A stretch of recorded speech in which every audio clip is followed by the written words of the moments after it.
Marcus Blaze Carter was the leader of the Bayview Blasters, a star wide receiver whose catches filled stadiums and highlight reels. At 27, he was in his prime, chasing a G-Bowl ring and a legacy. But in Week 12 of the GFL season, everything changed. The Blasters were 8-3, neck and neck for a playoff spot, when Marcus tweaked his knee in practice. An MRI showed a mild MCL sprain, painful but not season-ending. The team doctor recommended 2 weeks of rest, but the upcoming game against the rival Coastal Titans was a must-win. Coach Hargrove, a grizzled veteran with a win-at-all-costs mentality, pulled Marcus aside. "Blaze, we need you out there," Hargrove said, his voice low but firm. "Titans secondary can't handle you. You sit this one out, we lose momentum. You're our shot." Marcus hesitated. His knee throbbed, and he knew rushing back risked worse injury. But the team's playoff hopes, the fans' expectations, and his own drive to prove himself weighed heavier.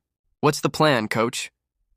The team's head trainer, Dr. Ellis, offered a solution: a corticosteroid shot to dull the pain and a heavy dose of anti-inflammatories.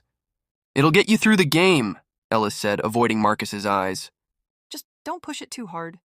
Marcus didn't love the idea. He'd heard stories of players masking injuries only to pay for it later. But the roar of the crowd, the pressure from his teammates, and the thought of letting everyone down gnawed at him. He nodded. "Do it." Game day arrived.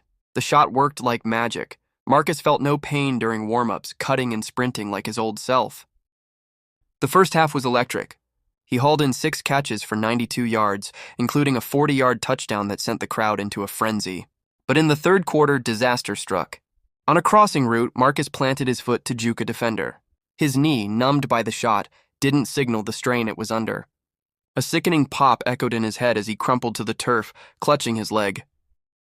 The stadium fell silent. The diagnosis rushed out, and Marcus was carted off. A torn MCL and a partially torn ACL, requiring surgery and at least 9 months of rehab. The pain shot HD masked the warning signs, letting him push his knee past its limit. Social media exploded with debate. Some blamed Marcus for playing. Others pointed fingers at the coaching staff and medical team. A leaked report revealed Dr. Ellis had raised concerns about the shot, but was overruled by team management. Marcus lay in his hospital bed staring at the ceiling. The game had ended in a loss, but that felt trivial now. He thought about the pressure, the expectations, and the moment he'd agreed to the shot. For the team, he'd told himself. But at what cost? As he began the long road to recovery, Marcus vowed to speak out. He'd been a star, but he was also human, and no game was worth losing himself for. This story highlights the real-world issue of athletes facing pressure to play through injuries, often with risky interventions like pain-masking shots. It's a cautionary tale about